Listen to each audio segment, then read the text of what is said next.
Om Shanti. So I have a question for you.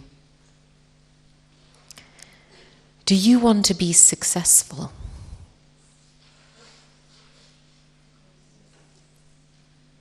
Hands up those who want to be successful. Be careful. Okay, what do you want to be successful in? In everything. Okay, that's a tall order. In Brahmin life, what else? In relationships? Is that what was said? Yeah? What else? In yoga? What else? In thinking, in becoming complete? In the relationship with Baba? Peace, love, happiness. Maybe there's one aim that we can keep that will make all of this happen. Soul conscious. Equal to Baba. The success in becoming Bap Saman. You know, I think our relationship with success is a little bit dysfunctional.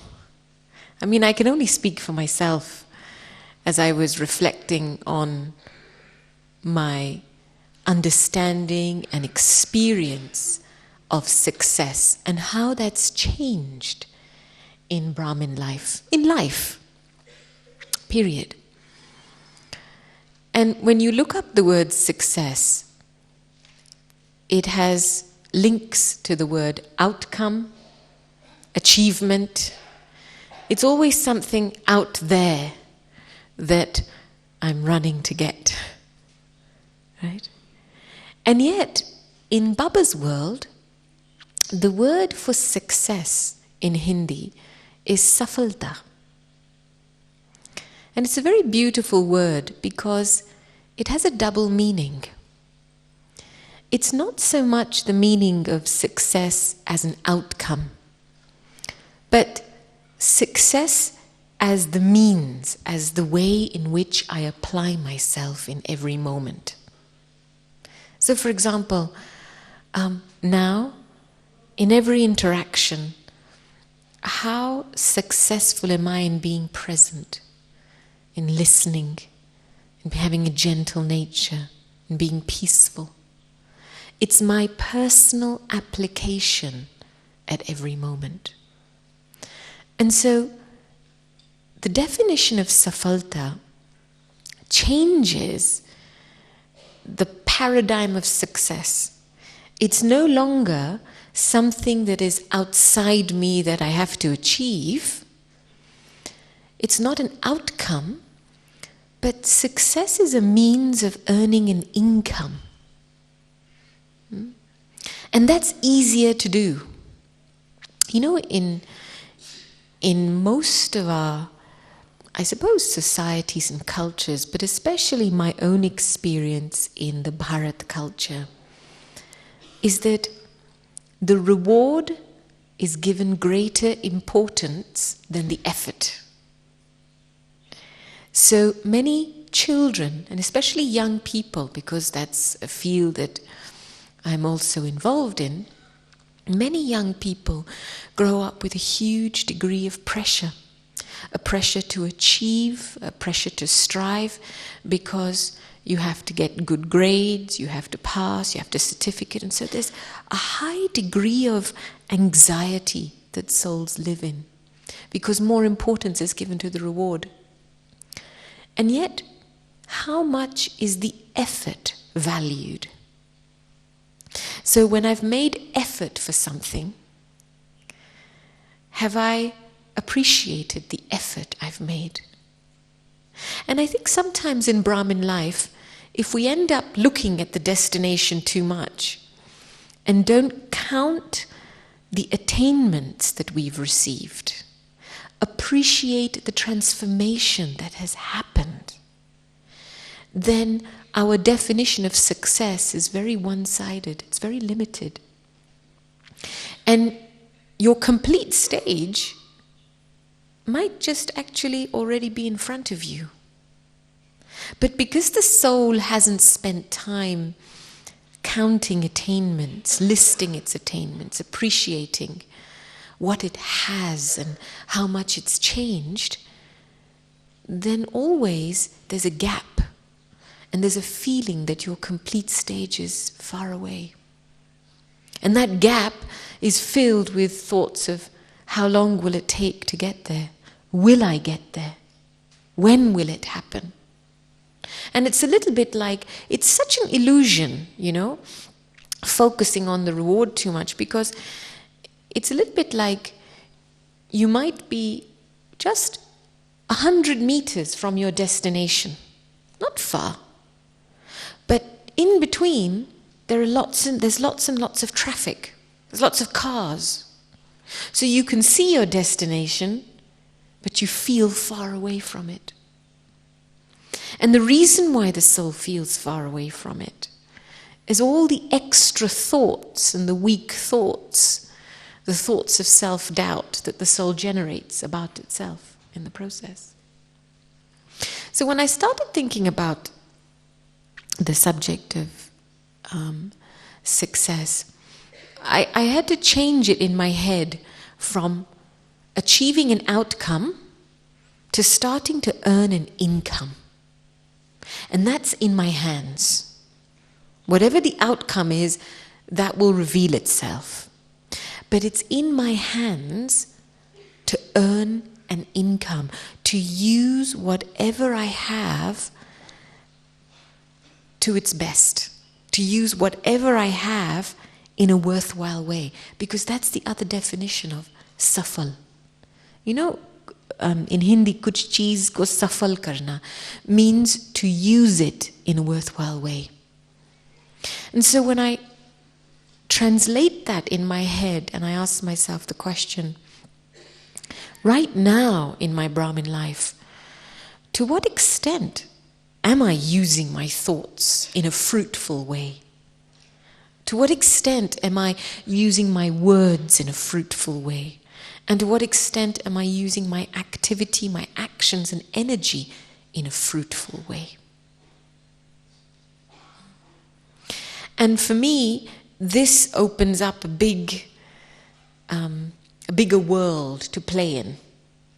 Because if I'm just concentrated on a destination, then I suddenly become very narrow-minded. Yeah? And I lose the ability to stay open, available, and present in the moment to receive from Baba. Because I was thinking about, when is it that I would become successful in something? When do you actually become successful in something?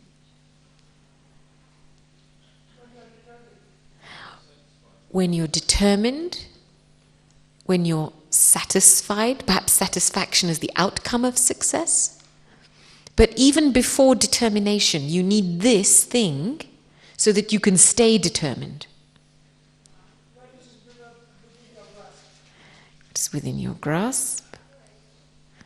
You have courage. This thing will bring you courage and determination. An aim, faith, the will, that Bapdad is with you. All this is encompassed in this word. Love. When you love what you do, you will excel in it. Simple. Really, it's all it takes. You may have the skill, you may not have the skill, but that information will come to you. But deep inside, when you've awoken a deep, pure love to become pure, to become humble, to become virtuous, you will start to excel in that field. Because on the basis of love, you'll be able to sustain a degree of motivation and determination. And on the basis of love, you'll be able to tolerate what comes in the way. Right? You know, I was always amazed when I used to work with, the youth, and then I'd get the families, and especially the mothers coming to me. And the mothers would say, "My child is the most unique child in the world." And then another mother would come and say, "My child is so special, you've never seen a child like this before." And then another mother would come and say, and she would say the same thing, "This is such a wonderful child, so many special qualities." And I would think, how is it that every single mother thinks that their child is the most special in the world? And I realized very deeply that when there's a very deep sense of love for something or someone, there's a sense of specialness in the relationship. There's a sense of uniqueness and specialness, but that love makes the mother tolerate the packaging of the child. Whatever the child is, whatever the extra imperfections are in the child, the mother can only see the beauty of the child. And so there's something about, on this journey of becoming successful in becoming Bap Saman, how much love do I have for becoming Bap Saman? This isn't a strategy. It's not a business plan. You can't just strategize your way to a destination. Because 70% of the energy that drives transformation is love. Love draws Baba's help. Love fuels courage. And so, when I think of Avyakt Bap Dada, and I admire Avyakt Bap Dada a lot. When we think about love, we all want to fall in love. We want to fall in love, and we want someone to fall in love with us, right? If you're really honest, that's the bottom line. Yeah, that's it. You want to love, and you want to be loved. And sometimes in the body-conscious paradigm, we become impressed. We become impressed with people's qualities, or we want to impress. And so we enter a game of not pure love, but, we hold on to the branches, but we lose connection with the seed. But am I impressed with Bap Dada? When you look at Bap Dada's dharana, I think to myself, here is the purest being in the world coming into a completely imperfect and impure world. And he has kids that are expressing in very imperfect and impure ways. Yeah, we're not perfect. We still make mistakes. And yet, Bap Dada's response to the children, it's very loving, but very truthful. It's very knowledgeful. And he injects a degree of power. And I think to myself that Baba's not outcome conscious. Baba's come to establish heaven. And he doesn't say to the kids, "Look, I've come to establish heaven. Why aren't you behaving yourselves? I'm giving you knowledge every day. I'm telling you what to do every day. And I'm here to establish heaven. I've only got a short time left to establish heaven. So hurry up and become perfect." And yet, you don't feel any of that from Bap Dada. He comes, he sits, he's so relaxed, connects with the children, and he gives 3 things: knowledge, love, and power. This is what we receive from Bap Dada. And I feel that it's this energy that Bap Dada gives that makes Bap Dada so successful in being God and influencing us. Because he knows his job. He just comes down, he gives clear knowledge, he gives love, and he gives power. And for me, if you're trying to be successful in terms of an outcome in your life. So what is success in Brahmin life? Are you trying to be like Daddy Janki? Trying to be like Sister Jayanti? Trying to be like your center in charge? Trying to be like the instrument? It's impossible. Absolutely impossible. Because what is the perfect Brahmin? Does anybody here know the perfect Brahmin?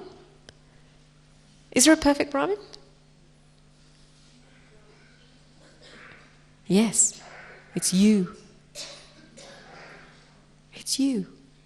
I remember asking the three daddies, Daddy Janki, and Daddy Gulzar, this question. Why does Baba love you? Yeah? I was really interested. And so it started off in an interview with Daddy Ji. And I said, Daddy, why does Baba love you so much? And she stopped. She looked at me and gave me straight drishti. And she said, because Daddy's eyes have never become trapped in anyone or anything. And in Daddy's life, there is only one Baba and none other. Yeah? And I like that answer. Because, sometimes we say we love Baba, if you want to love God, but becoming Bap Saman is a different story. Because, that love means my eyes don't stray from the destination. And sometimes our eyes entertain other things. How many times have you let your eyes rest on something a little bit longer than you should? Yeah? It's very subtle. Then I asked Daddy Gulzar the question, why does Baba love you? What do you think she would have replied? Because? Not because I love him. That's a general answer. She said that because Baba is in my sanskars and Baba is my sansar, my world. Yeah? It rhymes in Hindi. Sanskar and sansar. And really for Daddy Gulzar, there is nothing but Baba in her world. She has completely surrendered the intellect to Baba. No thoughts for herself at all. Nothing. There's only Baba. And that's why when you come close to Daddy, you feel Baba's presence so powerfully. And then I asked Daddy Janki the question, why does Baba love you? And what do you think Daddy would have replied? You all know Daddy Janki. Sorry? I do Baba's work. Close. I show Baba to the world. I'm Baba's child, but that applies for all of us. Yeah? Because Daddy has made every direction and Srimad of Baba's practical. There is not a single direction in Baba's Murali that she hasn't made practical. Total obedience to Baba's directions. Now, 3 different daddies, 3 different answers. Now, I ask you the question, do you know why Baba loves you?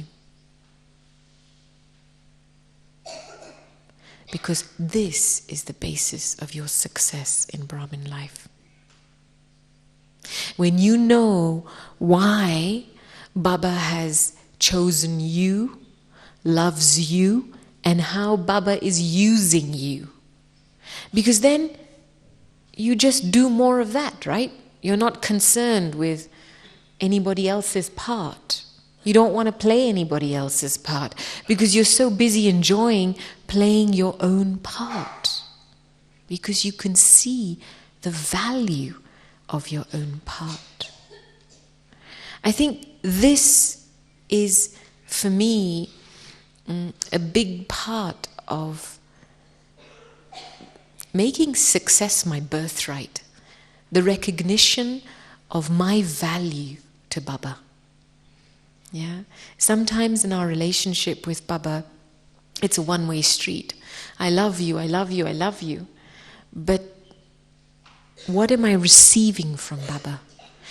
And what is it that whatever I've received, what has that made me into? Sometimes you have to sit and really write that down as a detached observer to get a clear picture of that. You can't be ignorant of your value to God. Because if you're ignorant of your value to God, then you'll suffer from self-doubt, you'll suffer from weak thoughts, you won't have faith in the intellect, you won't be able to trust the benevolence of your thoughts, the goodness of your thoughts. So I feel the foundation of success is self-value. And this is my work. Because Baba can give me so much love, but I have to translate that love into deep value for the self and for my part. Right? And then, it's like magic happens. When you recognize your value and you're connected with your value, then everything you touch, you start to inject value in it. Yeah? This is how it works. It's like a drop of essential oil. You're so concentrated in your value for yourself that you know how to apply yourself. And you apply yourself with that grace, with that dignity, with that royalty. Because what's the success I want? The success I want is that I want to be able to respond to things with purity, with humility, with gentleness, with grace. There's so much satisfaction if you've been through a whole day and you've had a quality interaction with every person you've met. Isn't that beautiful? You get to the end of the day and how rich and satisfied do you feel? Yeah. So a lot about success is this paradigm shift that in each moment I'm earning an income. It's an opportunity to use my values, to apply my virtues. So I don't look at what I haven't done, what I still have to do, but I'm doing it now. I'm applying it now. And you know, trusting the drama is extremely important because even more powerful than God is drama. You know, Baba comes when it's his time. He can't come before his time. Cannot. And in the game plan of the drama, my story of perfection is fixed. So everything the drama puts in front of me is part of my journey that's taking me to my destination of perfection. Can I trust that? Or have I created preferences in my story? I like this part of my drama, I don't like this part of my drama.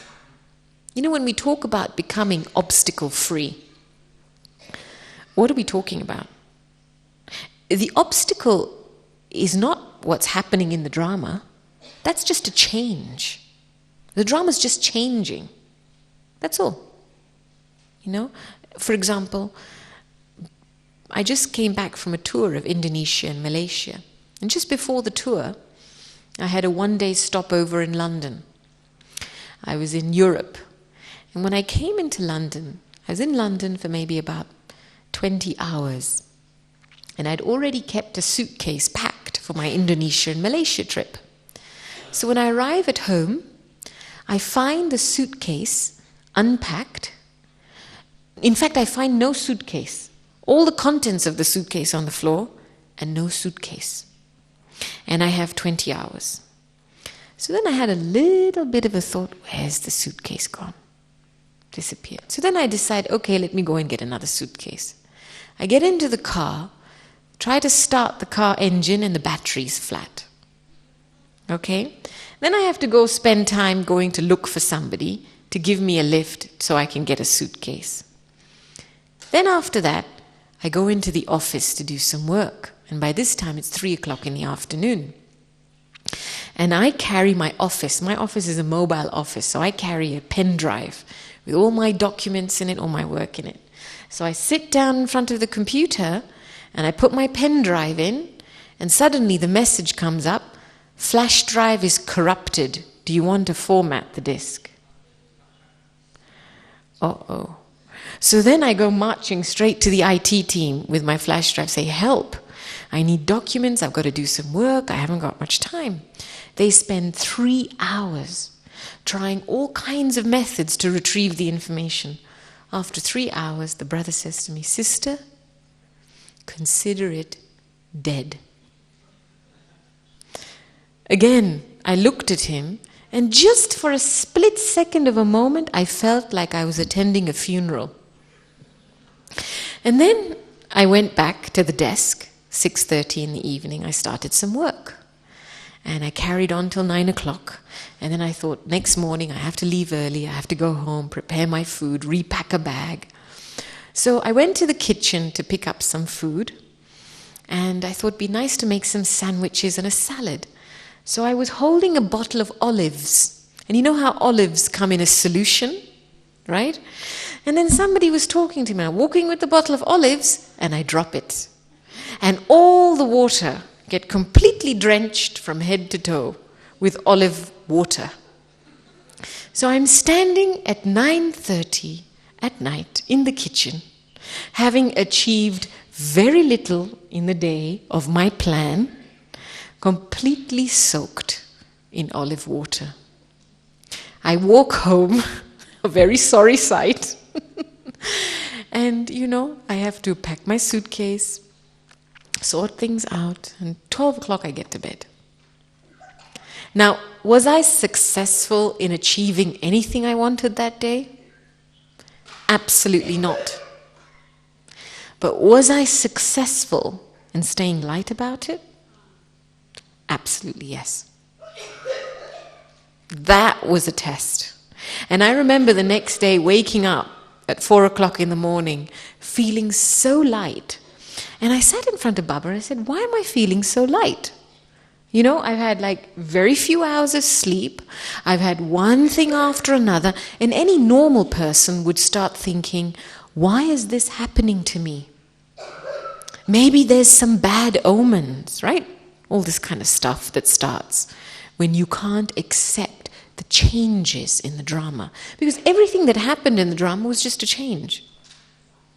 Right? Whether I liked the change or I didn't like the change, that was my issue. But it was just a change. And I had this feeling from Baba, the child, it was settlement.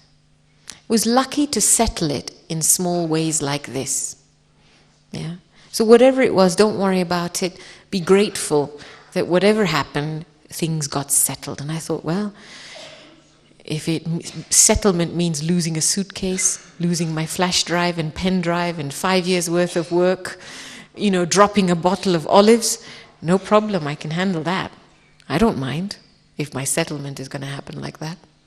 I'm very happy it gets settled in small ways like this. And so there was just this very deep peace when you sit with Baba that you start to see drama differently. It's not doom and gloom, because it's just a change. My suitcase was there when I left. When I arrived, it wasn't there. It's just a change. The obstacle is my reaction to that change. That's the obstacle.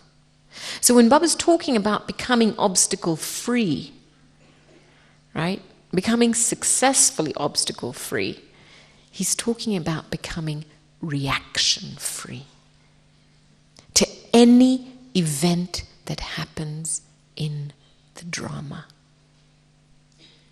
Now, this requires a lot of strength because we tend to interpret what happens to us in the drama in a personal way.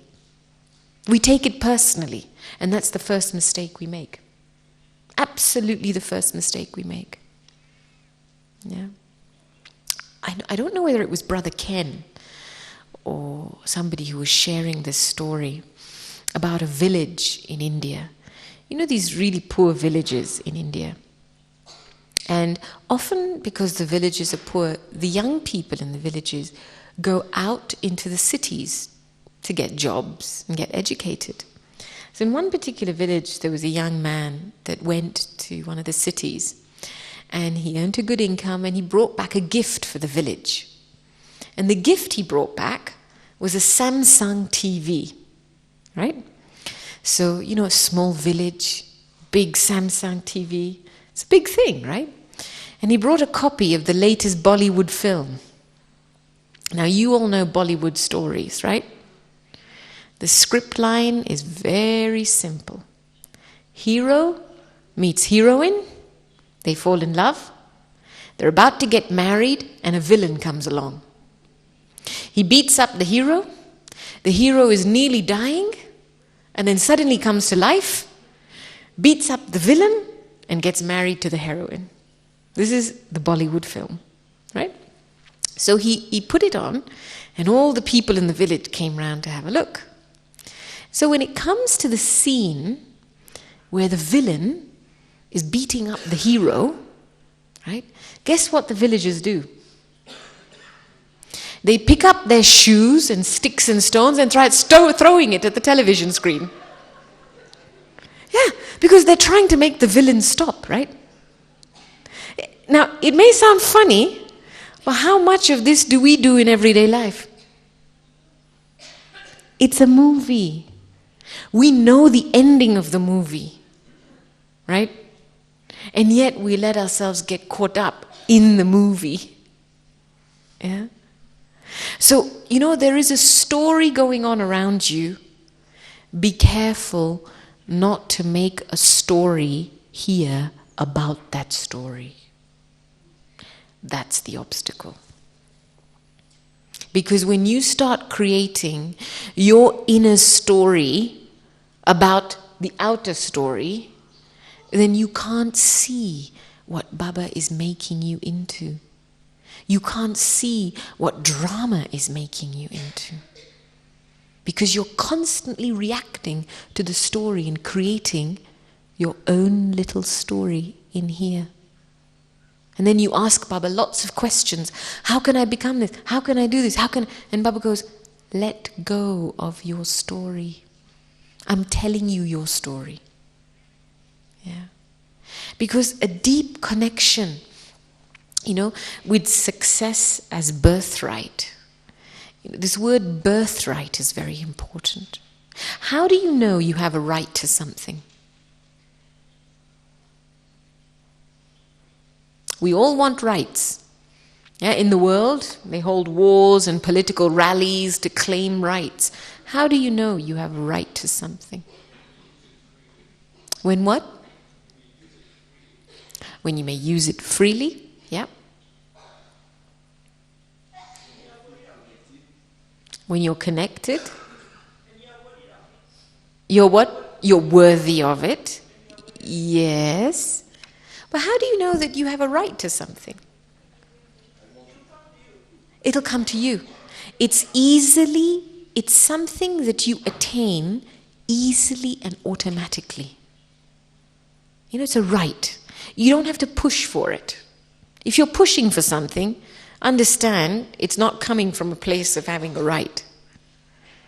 Yeah? Because somebody who feels things are coming easily and automatically, it's like they're working with their birthright. And they don't need to think. It's like you can see the outcome of that situation very clearly. And then you're just going through the motions to make it happen practically. So there's no question in your mind whether it's going to happen or not, because you can see that it's going to happen. This is success, right? There's this feeling that it's going to happen, you can see it, and you just have to go through the motions to make it happen. But you never lose sight of having seen the outcome. That's success. Then there's a difference between being successful and being lucky. Right? So luck has more to do with understanding and knowing that this is going to work. So I say, yes, I understand this, and yes, I know it'll happen, and it'll happen with Baba's help. right? So there's a little margin, there's an understanding about the situation, but you can't always see if you like, see the success of the situation in advance.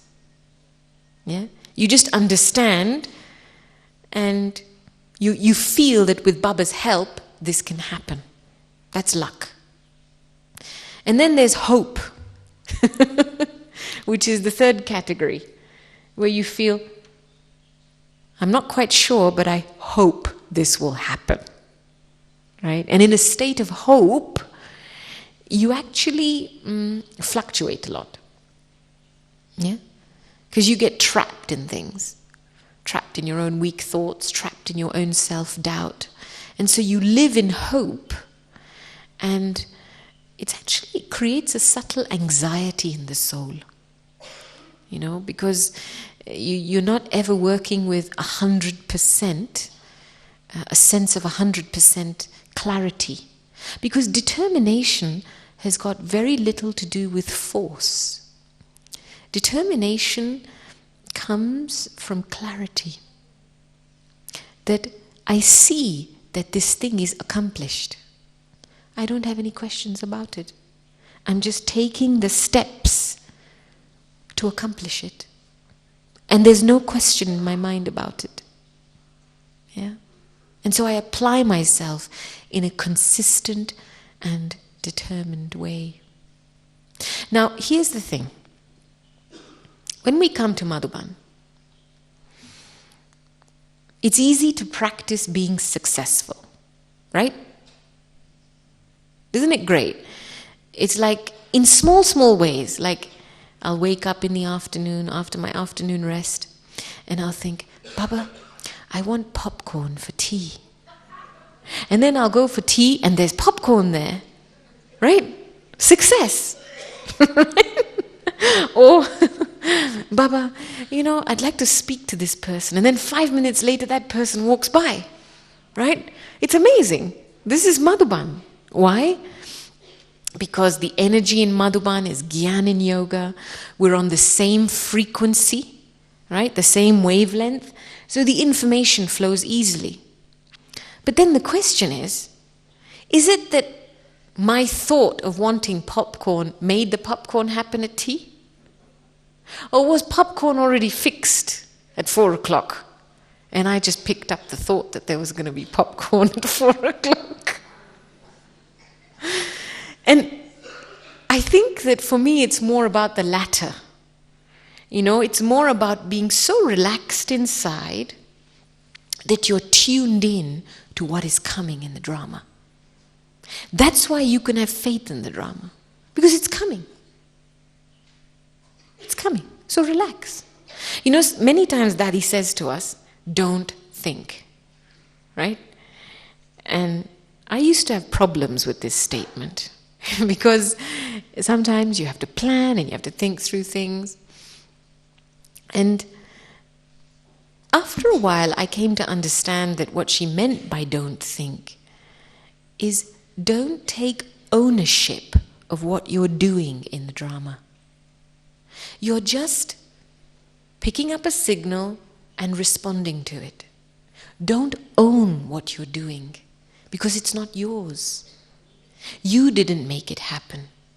You're just responding to what's in the drama. Drama put something in you. Baba's power made it happen. And I remember a particular meeting I was translating for. There was a sheikh from Kuwait who had come to see Daddy, businessman or something like this, who'd come to see Daddy. And he said to Daddy, next week I have to make a presentation to the Sultan or to some emir, right? And I have a team that's project managing, that's preparing the plan. How can you say don't think? Because I have a responsibility to make sure that the presentation goes well. And I liked Daddy's answer very much because she said no. She says, of course you have to apply yourself, give the support that the team requires. But she said, Daddy, in such situation, keeps herself free from two thoughts. One, I have to do this. right? Sometimes we have to do things, but then we generate a few extra thoughts. I have to do this, yeah? And the second thought is, I have done this. And I really liked this because she said, Daddy keeps herself free from these two kinds of thoughts. So that whatever is meant to happen in the drama happens easily and naturally. I don't stick to what I do, and what I do doesn't stick to me. As soon as I've finished, it's gone in the ocean of the drama, in the ocean of Baba, like nothing happened. But the moment I think, I have to do this, and it's a thought of heaviness, or after I've done it, oh, I've done this, then very subtle arrogance creeps in, and heaviness creeps in. And that's what I carry into my next activity. I don't carry my value, why God loves me, my self-respect. I carry the residue of this subtle arrogance into my next activity. Do you see the difference? Yeah? When you live with value, then you're just planting seeds. You go in, do it, apply yourself, come out. Apply yourself, come out. Apply yourself, come out. You're not worried about the outcome of it in any way. And that's a real practice, to keep the self free from those thoughts of not thinking. But then there's the other side. Okay, I don't have thoughts. Maybe I don't have these thoughts. And I said one time to Daddy, but I have a lot of bhavna. I want to bring benefit to people. And my bhavna makes me think. Right? Like you have good feelings and you spontaneously, so I sit in meditation, and I don't have negative or wasteful thoughts, but thoughts of service. I can do this, can do that. So I remember asking Daddy Gulzar the question, what does this mean? In my meditation, I don't have negative thoughts or wasteful thoughts, but I do have thoughts of wanting to bring benefit to others and thoughts of service. And Daddy Gulzar came back with a very simple reply. What do you think she would have said to me? Lack of controlling power. Yeah. Part of becoming successful, soul needs to develop a lot of controlling power over the mind and intellect. Because what destroys our ability to be successful is subtle anxiety. I was asking Sister Mohini this yesterday, and this is what she was talking about, is that we tend to live in a state of subtle anxiety. Yeah?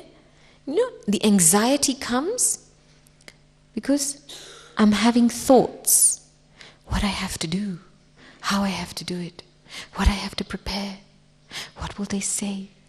And every time I have a thought, there are neurons firing in my brain that is creating an energy in the body.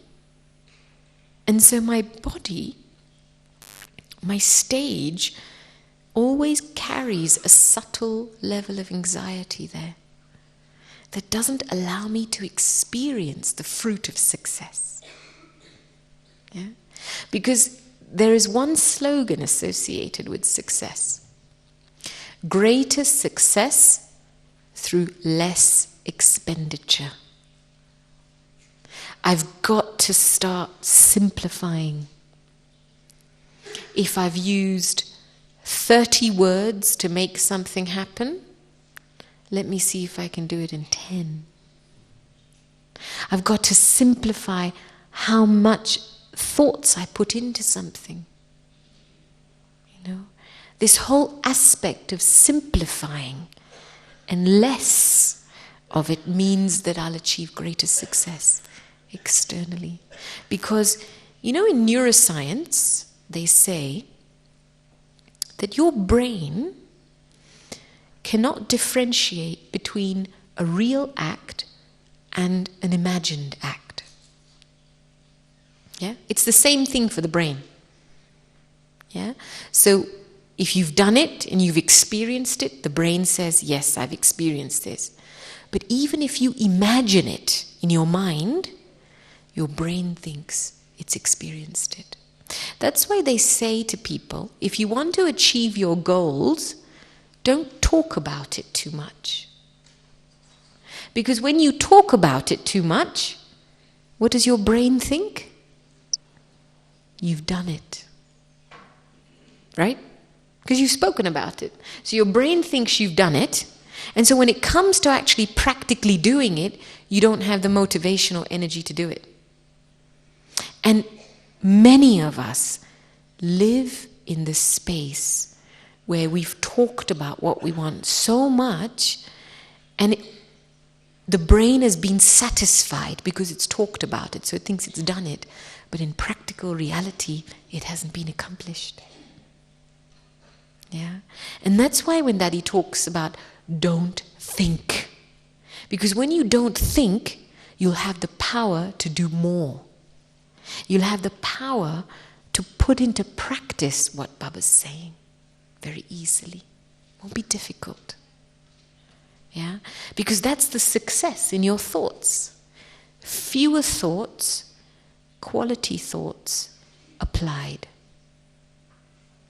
It's really important to have some kind of discipline here. Can I do this? This is what I'm going to think about. When I'm going to think about it. And then here's the other scenario. Responsibilities are increasing every day. Yeah? Yes, our bodies are being challenged every day as well. But our responsibilities are increasing every day. And sometimes you're not in a position to say no. Yeah? You can't just delete that and say no. So how do you have to be inside so that you can stay relaxed inside and yet fulfill the duty and responsibility? And for me, it's been about experimenting with being in the moment and giving what's needed now. The drama has an agenda for me. I trust that agenda.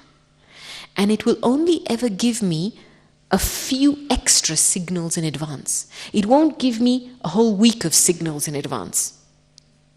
Have you noticed? Even when you go driving somewhere, you'll get a few signals to that destination, but you won't get all the signals. You'll cross one signal, then you get another few, then another. That's how the drama works. The drama is always a step ahead of you, so it's always giving you a few extra in advance signals. That's about the extent of your planning. That's it. So you've just got to show up at that signal well. And then another signal well. And then at that signal, it gives you a few more signals. And then at the next signal, it gives you a few more signals. And in that way, you can manage your energies in a healthy way, in a paced way. But what tends to happen is that we let our intellect not tune into the drama, but be fed by our desires. So I want this to happen, and it has to happen like this. And we get trapped in the form of how something has to happen. And before you know it, you've built a whole plan in your head of how something needs to happen. And the reality is, how drama is going to make it happen is completely different.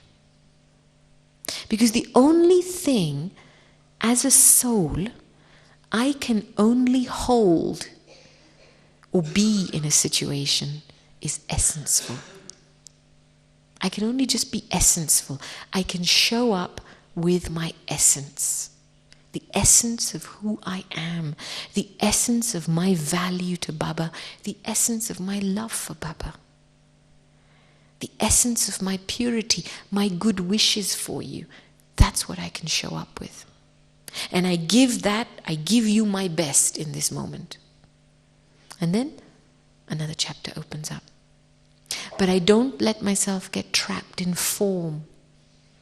Because if I let myself get trapped in form, how something should look like, then somebody else will show up with another idea of how something else should look like, and then we clash. And we lose the point of what we're becoming in it. Yeah? So this whole ability of managing my energies by showing up in essence.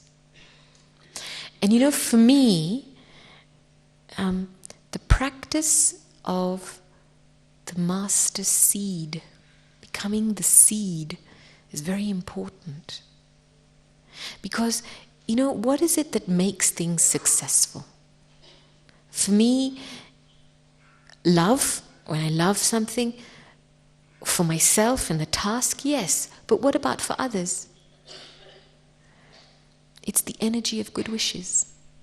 You know, if I think of my relationship with Daddy, it's Daddy's good wishes for me that have helped me have faith in myself and ultimately achieve success in something. It's Baba's good wishes for me that have helped me have faith in myself and ultimately achieve success in something. You can't have faith in someone. What you can do is you can trust how Baba's using them, and you can have good wishes for them. A lot of good wishes for them. Yeah? But the good wishes isn't because you want them to do something. It's not conditional. It's a real good wishes that comes from knowing and recognizing, look how Baba's using you. This is how Baba's using you. This is your value. So the good wishes come because you see another person's value to God. You know, I feel that we're at this time in the Brahmin family where we deeply need to recognize not only our value, but each other's value to God. Then we will be able to sustain our good wishes for each other. And then it's like cooperation comes shimmering. Success is just fixed. There's no question of whether it'll be successful or not. But it's an energy that just makes what is meant to happen in the drama happen easily, naturally, and automatically. Because that's my royalty, to enable something to happen like that. So I've said a lot. I'm going to stop there. Has it been helpful? Has it made sense? Yeah. Relax. We're in an impure world. Lots of things going wrong. Ravan's kingdom means something on the outside will always go wrong. Because that's Ravan's kingdom. Relax. Internally, what's my response? You know, just keep Bap Dada right there and just be like Bap Dada. It's beautiful, isn't it? Can you imagine carrying Bap Dada with you in all your situations, your workplace, your family life? Wow. You know, makes such a difference. Yeah. So we have maybe 2 minutes before meditation begins. Does anybody have any questions? Yes.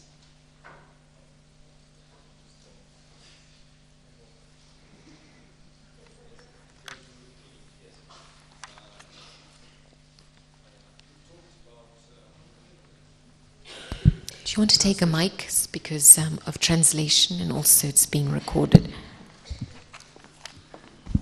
You've talked a lot about self-value. What's the difference of this self-value to God and ego?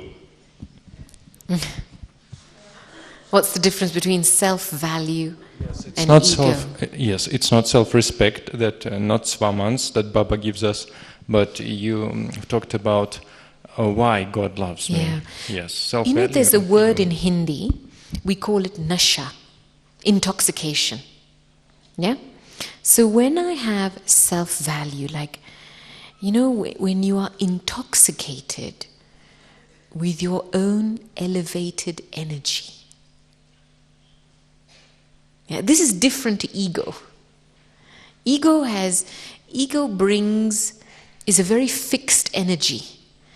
It's connected to position, title, I've done this. And you'll find that if you've done a task and there's been ego mixed in it, then you'll know, because very subtly you will seek acknowledgement from someone else for it.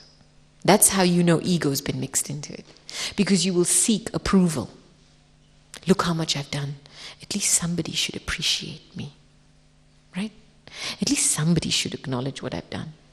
This means that you've begun the task not from a place of intoxication and energy and good wishes, but from a place of subtle ego. I have done this. I have to do this. This I, it doesn't let you act with pure feelings, with elevated feelings. So, when you sit in front of Baba, how do you feel? You melt. You start to feel elevated. That nasha, that intoxication rises. And that's your original self. It's like a pure pride, a quiet royal dignity, where you respectfully apply yourself to things. But you don't take ownership of anything outside. The ego wants to take ownership of something outside. Yeah? Self-respect and self-value? No. It's just a very deep state of inner intoxication about what I'm becoming. And that's why it's so important to sit in front of Baba. Because, the reality is, the other aspect of success, it is an accomplishment, right? And for success is a method. If you have the method, Viddhi se Siddhi, this is in Hindi, right? When you apply the methods that Baba gives you, success is guaranteed. Now in bhakti, whatever the methods, and the methods are the different principles that Baba gives us, right? The principles of purity, principles of respect, whatever those methods, the principle of soul consciousness, when we apply these methods and we become good at these methods, these become a talent, like an accomplishment, a skill, a gift that we have. And this is what we are then worshipped for in the path of devotion. Yeah? People in bhakti, they have special angels for special things, yeah, or special goddesses for special. Why? Because these souls now in Sangam Yuga became practiced in one of the methods that Baba was giving. So I have to look, what are the methods that Baba is giving me? And how accomplished have I become in those methods? Yeah? Because then my success is guaranteed. Yeah? And you know what? The bottom line is, whatever it is in Sangam Yuga that I take from Baba, that is what my bhagats will take from me from the Copper Age onwards. Yeah? And the greatest service is to be fully open to receiving from Baba. How successful have I become to receive from Baba fully? Sometimes the balance is a bit imbalanced. I want to give, but what I'm taking from Baba is just a few drops. Right? And actually, when you reverse that, and when you think of service as receiving from Baba, because automatically, whatever the soul receives from Baba, everyone that you are connected to is receiving that from you. And so the greatest service and the greatest foundation for success in Brahmin life is to increase your capacity to receive from Baba. So that you're not just receiving a little, but you let yourself receive more and more and more. And the feeling every day that you're being filled with the ocean. You know, you're going swimming in the ocean. Okay? Shall we go swimming in the ocean? Yeah? And that your success is guaranteed. So relax, enjoy the ride. Om Shanti.